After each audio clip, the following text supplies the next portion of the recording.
Greetings everyone, and welcome to Dreamrise, your go-to channel for all things strategy. Here we unravel the enigma of strategic thinking, providing you with the tools to navigate life's battlefields with finesse. Today we'll be delving into a summary of the remarkable book, The 33 Strategies of War. This intriguing text peels back the layers of warfare, shedding light on the delicate dance of strategy and intrigue. So buckle up and get ready to dive into the ocean of strategies. The 33 Strategies of War is a book penned by the brilliant mind of Robert Greene. Let's take a moment to delve into the world of this remarkable author. Robert Greene is a renowned American author known for his books on strategy, power, and seduction. He has a background in classical studies and a passion for understanding the dynamics of power, which he masterfully weaves into his books. Now, let's shift our focus to the book at hand. The 33 Strategies of War. This book is not merely a manual for military tactics. Rather, Greene has brilliantly transposed the timeless wisdom from historical military strategies into a handbook for navigating the complex dynamics of everyday life. The book is divided into 33 chapters, each representing a unique strategy drawn from historical warfare. However, these strategies are not confined to the battlefield. Greene presents them as metaphors for the subtle social games we play every day. Whether it's outmaneuvering a business rival, navigating office politics, or simply trying to gain the upper hand in a personal relationship, this book offers a strategic approach to handle such scenarios. One of the key aspects of Greene's book is the blend of historical anecdotes with practical applications. Each strategy is illustrated with historical examples, ranging from ancient civilizations to modern times. These examples not only make the strategies more relatable, but also demonstrate their timeless relevance. In essence, the 33 Strategies of War is a guide for strategic thinking. It encourages us to view our challenges through a strategic lens and devise effective solutions based on proven strategies. This book does not promote conflict, but rather equips us with the tools to handle conflicts more efficiently. As we delve deeper into each strategy in the upcoming segments, we'll discover how this book is more than just a compilation of war strategies. It's a treasure trove of strategic wisdom that can be applied in our everyday life, helping us make more informed decisions and navigate our personal and professional lives with greater finesse. This book is a treasure trove of strategic wisdom that can be applied in our everyday life. Let's delve into the first 11 strategies. Our journey begins with Strategy 1, the polarity strategy. This focuses on how we can use our opponent's expectations and actions against them. It's like being a chameleon, blending into the background only to strike when least expected. Next, we have Strategy 2, the chain reaction strategy. This is all about setting things in motion that can't easily be stopped, creating a chain of events that leads to your desired outcome. It's like knocking over the first domino in a line. Strategy 3, the non-engagement strategy, teaches us the power of staying out of unnecessary conflicts. Sometimes, the best move is not to play. It's like watching a storm from a safe distance rather than getting caught up in it. Moving on to Strategy 4, the flanking strategy. This strategy advises us to attack from the sides, catching your opponent off guard. It's like a knight moving in an L shape on a chessboard, surprising the enemy. And Strategy 5, the center of gravity strategy emphasizes the need to strike at the source of your opponent's power. This is akin to aiming for the queen bee in a beehive. Strategy 6, the false flag strategy, is about misleading your opponents to hide your true intentions. It's like a magician's sleight of hand, where the real trick happens while the audience is distracted. Strategy 7, the chain of command strategy, underlines the importance of disrupting your opponent's communication and organization. It's like cutting the puppet's strings, leaving it unable to move. Strategy 8, the decoy strategy, focuses on using bait to distract your opponent. It's like a matador using a red cape to divert the bull's attention. Strategy 9, the end the battle strategy, is about knowing when to strike decisively to end things quickly. It's like a boxer delivering the knockout punch. Strategy 10, the chain reaction strategy, is about setting things in motion that can't easily be stopped, creating a chain of events that leads to your desired outcome. It's like knocking over the first domino in a line. Finally, Strategy 11, the non-engagement strategy, teaches us the power of staying out of unnecessary conflicts. Sometimes the best move is not to play. It's like watching a storm from a safe distance, rather than getting caught up in it. Each strategy is a tool that can be used to gain an upper hand in different situations. Moving forward, let's explore strategies 12 through 22. Strategy 12 is the chain reaction strategy. It's all about creating a series of events that unfold with an unstoppable momentum. You set things in motion, and then you step back and let the dominoes fall. This is about understanding the power of cause and effect, and using it to your advantage. Next, we have strategy 13, the false flag strategy. This is about misdirection. You make your enemies see something that isn't there or miss something that is. It's a strategy of illusion and deception, and it can be incredibly effective when used correctly. Strategy 14 is the chain of command strategy. In any organization, information and power flow up and down the chain of command. By understanding this structure, you can manipulate it, bypassing the usual channels to get what you want. Next up, strategy 15, the decoy strategy. This is about distraction. You put something shiny and attractive out in the open, drawing attention away from your real plans and operations. It's a classic tactic used in everything from warfare to business negotiations. Strategy 16 is the end the battle strategy. This is about knowing when to stop. Sometimes the best way to win is to avoid fighting altogether. You aim for a swift and decisive victory, ending the battle before it can really begin. Moving on to strategy 17, the weaving the seamless web strategy.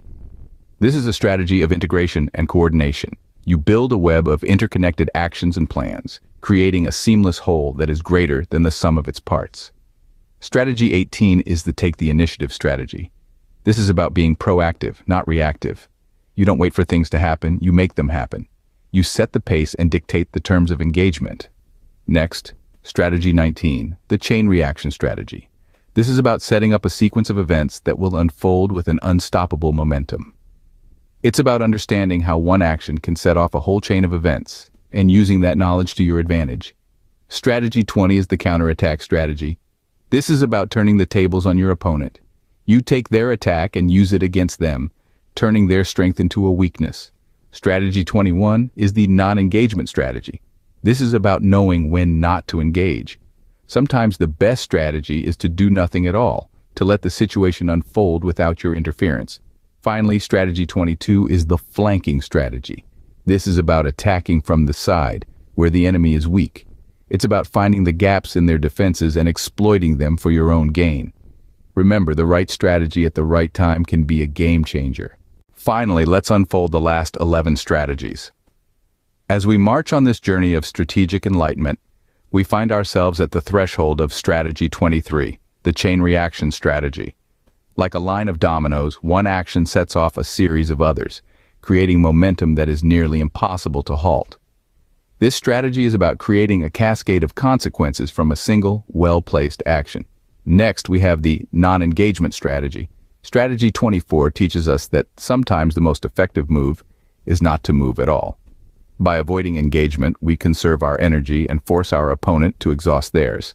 Now, let's move to strategy 25, the flanking strategy. This strategy advises us to bypass strongholds and attack from the sides.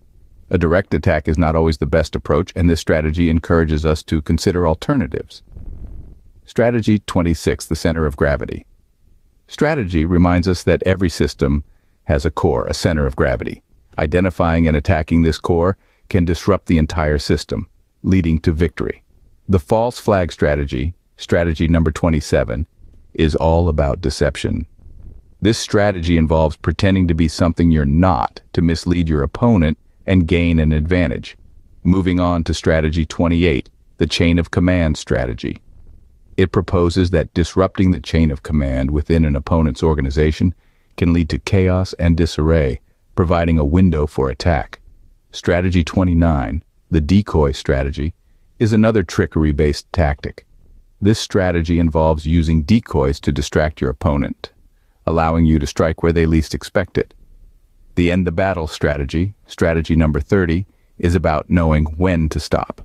Sometimes the best strategy is to end the fight before it costs more than it's worth. Strategy 31, the enveloping strategy, involves surrounding your opponent in a multi-pronged attack, leaving them nowhere to run. The morale strategy, strategy number 32, teaches us the power of morale. High spirits can lead to high performance, and this strategy emphasizes the importance of maintaining morale within your ranks. Finally, we arrive at strategy 33, the chain reaction strategy. This strategy is about creating a ripple effect from a single action, causing a series of events that lead to a desired outcome. These strategies might seem simple, but the real challenge lies in their application. So as we conclude our journey through the 33 strategies of war, remember, the goal is not just to understand these strategies, but to master their application. The battlefield might be a boardroom, a negotiation table, or even a personal relationship. The key is to apply these strategies wisely and effectively, for the true art of war lies not in the battle, but in the strategy. Now that we've covered all 33 strategies, let's summarize the key points. In our journey through Robert Greene's The 33 Strategies of War, we've gleaned insights that extend beyond the battlefield. These strategies aren't just tools of warfare. They're a guide to navigating life's many challenges, from social situations to corporate politics. Firstly, we've learned about the importance of chain reaction strategy. This strategy is all about setting things in motion and then stepping back, allowing events to unfold organically. By creating a series of reactions, you can sit back and watch as your plans come to fruition. We've also delved into the non-engagement strategy, a method that emphasizes the power of restraint. Sometimes the most effective move is not to act at all, but to wait patiently and strike when the time is right. This strategy can be particularly useful in situations where you're outmatched or dealing with volatile circumstances. The chain of command strategy was another key point, reminding us of the importance of structure and hierarchy. Whether in a corporate setting or a social group, understanding and utilizing the chain of command can greatly enhance your influence and power. The flanking strategy taught us the value of attacking from the sides, metaphorically speaking. Whether you're trying to outmaneuver a business competitor or navigate a challenging social situation, coming at things from an unexpected angle can give you the upper hand. Lastly, the center of gravity strategy highlighted the power of focusing on what matters most. By identifying and targeting the heart of any issue or conflict, you can often achieve your goals more efficiently and effectively. These are just a few of the strategies we've explored, but they all share a common thread. They underline the importance of strategic thinking in all aspects of life. Remember, these strategies aren't just for generals and soldiers. They're practical tools you can use every day to navigate your own personal and professional battles. Remember, strategy is the key to success in every sphere of life. And with that, we've come to the end of our strategic journey. A journey that has taken us through the labyrinth of 33 powerful strategies. Strategies that are not just confined to the pages of a book, but are deeply ingrained in the very fabric of life.